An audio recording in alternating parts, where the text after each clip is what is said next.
Now, for more, we're joined by Mr. Gurpatwant Singh Pannun, General Counsel of Sikhs for Justice from Washington, D.C. Thank you so much for joining us, Mr. Singh Pannun.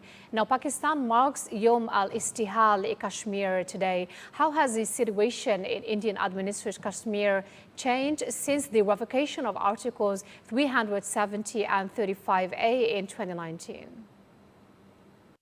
Yes, two things I wanted to say. It's not Indian administrated Kashmir, it's Indian occupied Kashmir because it has become a military zone. There is over 700,000 of Indian army that has taken over the Kashmir from 5th August 2019.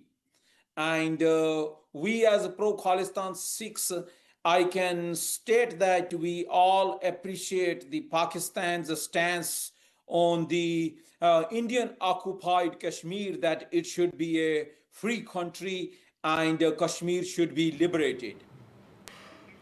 So Pakistan and many Kashmiris describe India's August 5th, 2019 decision as illegal and also against UN resolutions. Do you believe the international community has done enough to address these concerns? What I can say is that the India under Modi regime and under successive Congress party, Gandhi's and Nehru's regime, they are committing grave human rights violations. They are committing extrajudicial killings. They are committing rapes of the Kashmiri freedom fighters and the Kashmiri people since 1949 and 1950. But if the people of Kashmir or the Kashmiri freedom fighters who are fighting a great war, who are fighting the Indian army to liberate their people defensively and to liberate Kashmir from the Indian occupation, it is on their shoulders to get their independence.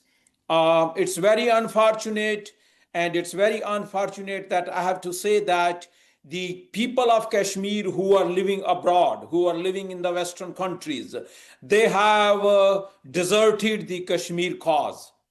Today is 5th of August, and you have seen it. I have not seen any people of Kashmir who are outside that they are protesting or they are going against the Indian consulates, Indian high commissions. If you want freedom, you have to get it with your own blood. And that's what the Kashmiri freedom fighters are proving on the ground. They are ready to spill their blood. They are ready to fight Indian army, and they want the independence of Kashmir.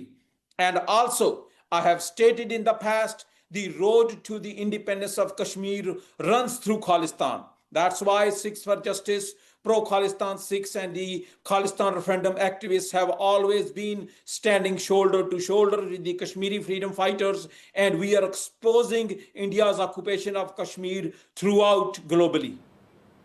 So, Mr. Pannun, Sikhs for Justice has released Kabza toolkit for Kashmiri freedom fighters to reach Indian Parliament. What is the reaction of Modi government?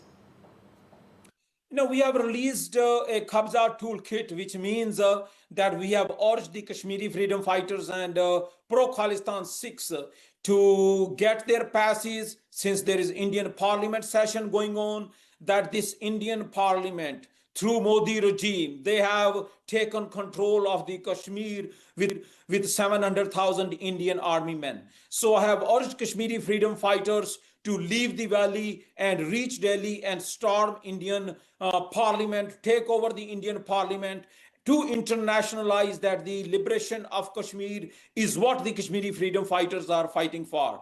But what Indian government and Modi government has done on 5th August, looking at how many pro-Khalistan Sikhs and Kashmiri freedom fighters wanted to come to Indian Parliament through the Indian member parliaments passes, they have stopped and they have cancelled the visitors gallery for 5th of August.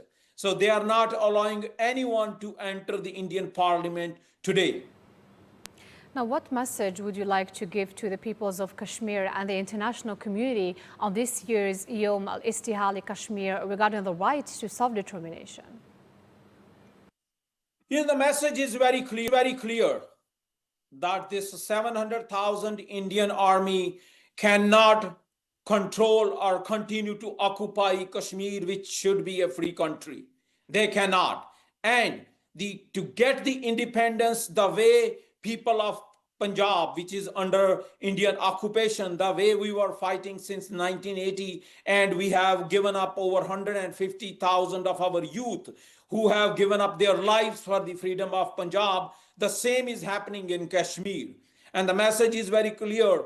If you're ready to give your blood, you will get independence. And the road to the independence of Kashmir runs through Khalistan, and we will make sure once we liberate Punjab from the Indian occupation through Khalistan referendum, once we make Punjab the Khalistan, Kashmir will be free that day.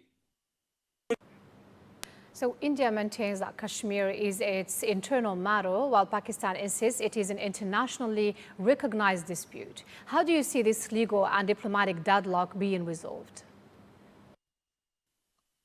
You know, the countries, what I want to say is that everyone who wants to support the independence of Kashmir, it's not going to happen diplomatically.